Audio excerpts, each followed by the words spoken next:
Hola, bienvenidos a nuestro Expreso Financiero, un espacio en donde conversamos acerca de todo lo que tienes que saber para empezar la semana. Bueno, pues esta semana empieza con muchas noticias, ¿no? El tema de Groenlandia, el tema de Europa y los aranceles frente a Estados Unidos. Tenemos una mayor aversión al riesgo, una subida del oro, un incremento del VIX, algo de correcciones en la renta variable, pero adicionalmente también tenemos movimientos en la renta fija y en Colombia pues todas las noticias siguen apuntando a que va a haber seguramente un decreto de repatriación de recursos para los fondos de pensiones, las encuestas preelectorales, mejor dicho, hay muchos temas. Y nada, Esteban, ¿por dónde quieres empezar? ¿Y cómo te parece nuestro nuevo set además? El nuevo set está espectacular, se siente fresco, es bueno estar fuera. Ah, bueno. Entonces, empecemos ¿por qué? Por la parte internacional. Empecemos Esteban. internacional, listo. Empezando por fuera, bueno, en Estados Unidos fue una semana muy volátil, o sea, vimos mucho movimiento, el tema de Groenlandia estuvo en boca de todo el mundo, el tema de los nuevos aranceles que planea colocar el gobierno Trump hacia la Unión Europea como forma de ejercer presión en esta situación, digamos que está marcando un nuevo panorama a nivel global, tanto en las relaciones políticas como económicas, porque claro, estamos viendo también desde Europa una reacción de, bueno, ¿cómo podemos nosotros hacer algún instrumento, algún mecanismo, alguna estrategia que nos permita, digamos, reaccionar a esta situación? Ya vimos afectaciones en el mercado, una tendencia un poco negativa para S&P y también para la Unión Europea, que se ha venido también extendiendo a otros países, aunque, bueno, ya hablaremos de ese tema un poco más en la parte de emergentes, el ver cómo nos ha afectado a nosotros.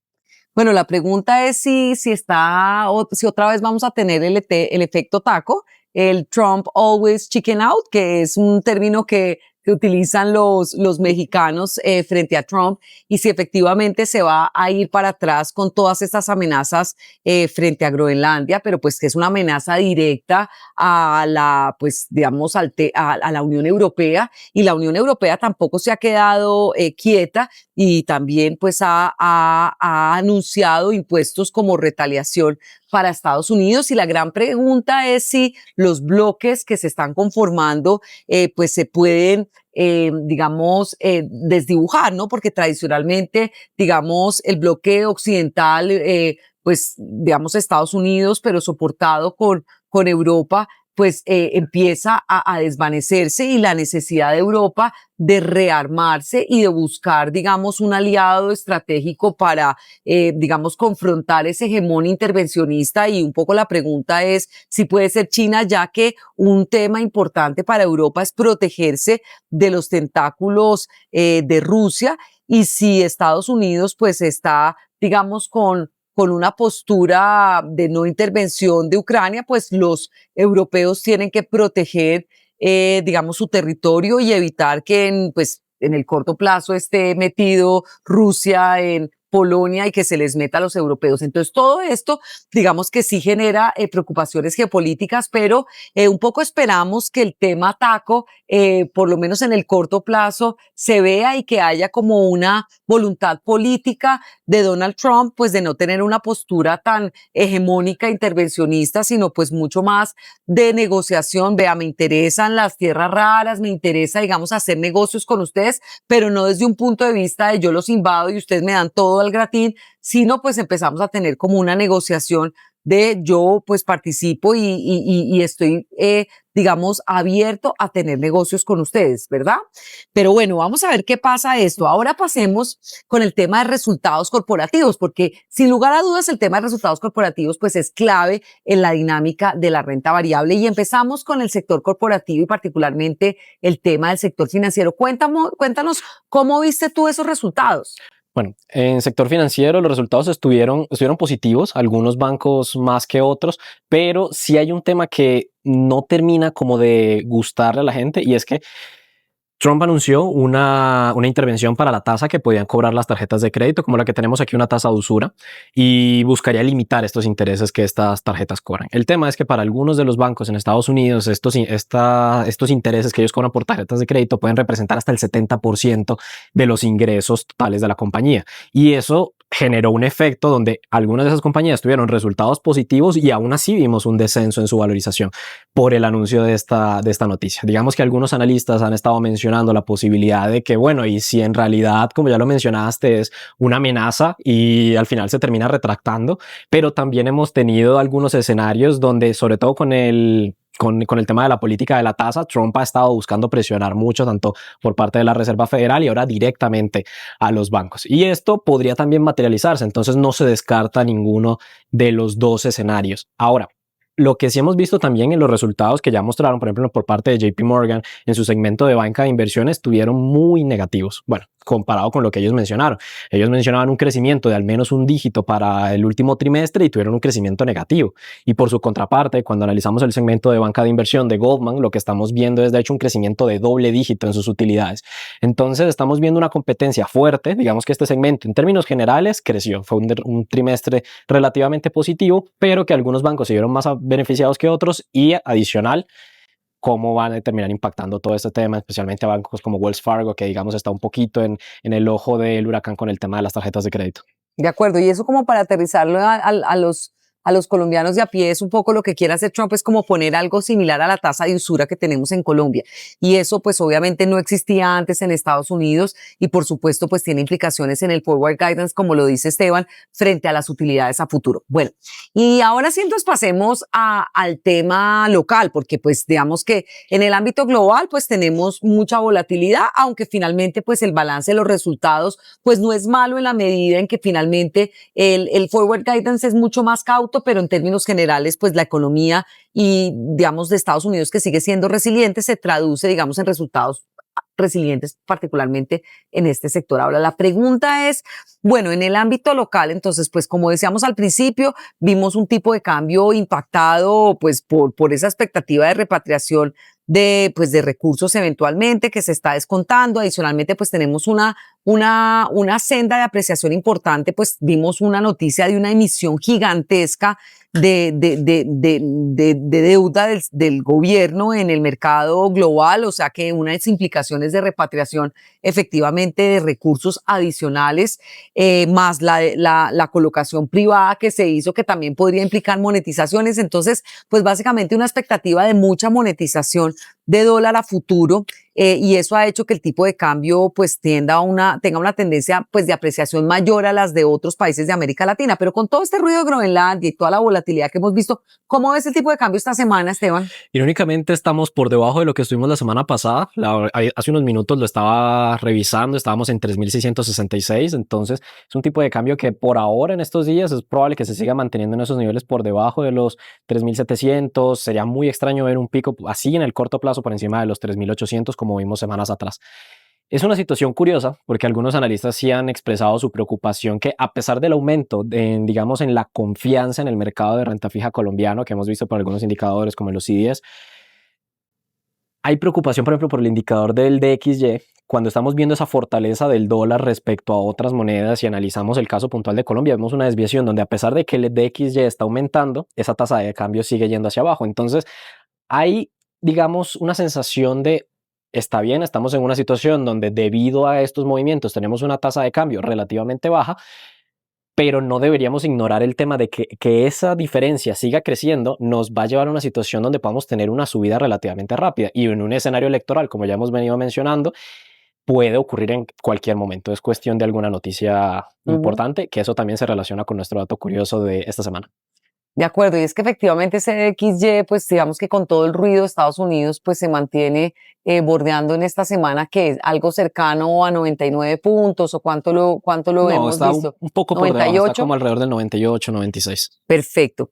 Bueno, y efectivamente tú tocaste un tema de las encuestas y el tema electoral en Colombia, porque finalmente ya entramos en una fase donde cada noticia que salga pues va a impactar un poco esa expectativa frente al resultado pues electoral. Y un poco algún analista, esta mañana tuvimos una charla en Scandia y un analista político pues muy reconocido decía que hay un tema en análisis político que es importante y es el fardo que carga un candidato digamos, que representa un presidente Entonces hace como el análisis de Kamala Harris versus el fardo que cargaba relacionado con Biden y un poco la poca aprobación o la baja aprobación que tenía Biden, y eso pues marcó, digamos, el triunfo de Donald Trump, y un poco le hacía la alusión de lo que pasó también en Chile, pues que el candidato antagónico del gobierno pues fue el que ganó, y que él cree que en Colombia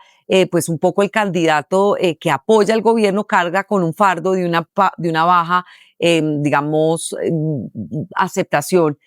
¿Tú cómo ves esto y cómo viste las últimas encuestas que salieron, pues digamos, en la última semana, que siguen dándole una favorabilidad importante al candidato, digamos, de gobierno? Sí, bueno, es una situación bastante curiosa, porque estamos teniendo, digamos, toda esta asociación entre candidatos de un espectro bastante amplio que van a irse por consulta. Tenemos un candidato independiente en este momento, en esa segunda posición, digamos, con favorabilidad que viene creciendo.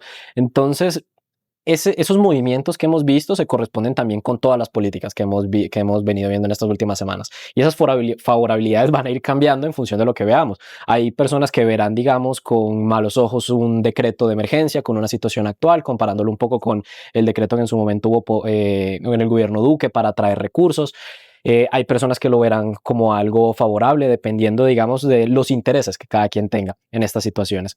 Y entonces, con esta situación, es verdad que esa pérdida de desfavorabilidad que vimos en el candidato de gobierno en estos últimos días podría mostrar, digamos, ese voto castigo a esas políticas más recientes, porque al final algo que se suele ver mucho, que vi en su momento en una clase de economía política, era el impacto que suelen tener las últimas semanas de un candidato en ese candidato de gobierno, como ya lo mencionaste, porque es por lo que más se le recuerda. En su momento a Trump, para su reelección, también se le castigó mucho específicamente por esos resultados finales de su año de gobierno, para posteriormente ser reelegido después de Biden.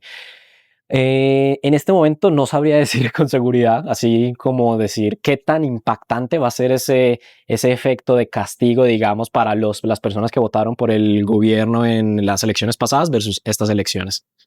De acuerdo, yo creo que todavía es muy preliminar, todavía falta un poco cómo sale la consulta, pero sin lugar a dudas va a ser un tema que vamos a estar hablando y que va a seguir, pues digamos, bastante movido. Y bueno, ya para finalizar, pues entonces, Esteban, cuéntame, pues no sé si queremos hablar del chismecito corporativo de la semana, si tienes algún dato curioso y cuáles son esos datos claves que hay que tener en el radar. Bueno, en temas corporativos, bueno, quería mencionar el tema de los bancos, lo mencionamos un poco antes, ¿sí? Jimmy Dimon ya ha salido con algunas declaraciones hablando de cómo esto puede ser bastante destructivo, no solamente para el negocio de los bancos en estos segmentos, sino adicional para los inversionistas, especialmente en los fondos de pensiones privados estadounidenses, y cómo esto puede tener un efecto negativo bastante importante, ya que muchos de estos fondos están invertidos en proporciones grandes en el segmento financiero. Hay que ver cómo se termina resolviendo este tema. Y nuestro dato curioso era los cisnes negros, ¿sí? Estos eventos muy extraños que suelen tener, digamos, un efecto negativo importante. Suelen ser, digamos, eventos que la gente no tiene planeados. O sea, por eso mismo se llaman así. Mucha gente, de hecho, ni siquiera sabe que los cisnes negros existen en la vida real. Y con este tema, lo que ocurre es, por ejemplo, eventos de seguridad, eventos, La pandemia, una pandemia, una catástrofe natural. Suelen ser como los eventos cisnes negros generalmente conocidos, pero también pueden ser eventos políticos. Cuando vimos el año pasado las políticas de Trump con el Liberation Day, nadie estaba prevenido para el efecto que iba a tener en su momento. Y en este momento, digamos que cuando uno estructura un portafolio, uno tiende a manejar los eventos, digamos, más normales, mantener en la política macroeconómica, tener en cuenta la política que va a tener el Banco de la República, la Reserva Federal, tener en cuenta cómo se está moviendo la inflación, cuáles son los resultados de las compañías, y usar toda esta información para poder definir esos resultados a futuro. Pero si ocurre un evento inesperado, estos eventos suelen impactar con mucha fuerza los portafolios. Entonces hay que protegerse de esos eventos y por eso quería mencionarlo, porque por ejemplo, la emisión que tuvimos fue un evento que nadie se esperaba en esa magnitud. ¿Sí? Lo mismo también, por ejemplo, con el decreto de repatriación, era algo que estaba en duda y todavía se está discutiendo el cómo va a funcionar, los mecanismos y si el gobierno lo va a terminar emitiendo. Y el tema es que esto puede tener unos efectos considerablemente negativos para algunos de los portafolios y habrá que ver qué portafolios pueden también beneficiarse, digamos, de estas situaciones. Y yo creo que ahí vale la pena hacer como un pequeño zoom frente a cómo han reaccionado los mercados ante esa expectativa que eventualmente el gobierno le diga a los fondos de pensiones tiene que traer cierta cantidad de recursos a Colombia, porque eso desde mi punto de vista lo ha incorporado el tipo de cambio, también las acciones están incorporando esa posibilidad de esa repatriación y los test se están incorporando. Entonces hay que tener el radar que eso no, si se da, eso no es inmediato, eso tiene que tener una reglamentación y efectivamente esa reglamentación pues puede tardar cierto tiempo y el espacio que tiene este gobierno pues es corto y efectivamente podría haber un cambio de gobierno que efectivamente también o mantenga esa repatriación o la reverse. Entonces el tema no está descontado del todo y pues finalmente hay mucha incertidumbre al respecto. Lo importante es saber que si efectivamente llega a haber un outcome diferente, pues los mercados sí están descontando, particularmente el mercado accionario y el tipo de cambio están descontando que eventualmente puede haber mayor demanda y puede haber correcciones y volatilidad. Sin embargo, esto no lo sabremos sino hasta pues más adelante. Es muy preliminar hablar al respecto, pero sí es un tema que vale la pena explicarles y entender pues que finalmente está moviendo los mercados. Y bueno, para finalizar esta semana, ¿qué tenemos que tener en el radar, Esteban? Bueno, hay que continuar viendo cómo salen los resultados de las compañías estadounidenses y seguir prestándole atención al Colcap, que de hecho la semana pasada tuvimos un crecimiento de poco más del 5% solo en la semana. El Colcap ha, digamos, estado teniendo un rally importante mientras tenemos mercados globales bajistas. Y yo también diría que también mirar un poco la novela de Groenlandia, si hay efectivamente taco o no taco, vamos a ver qué pasa. Bueno, entonces muchísimas gracias y si quieres saber más acerca de esos temas, no olvides seguirnos aquí en nuestro Expreso Financiero. Bye bye.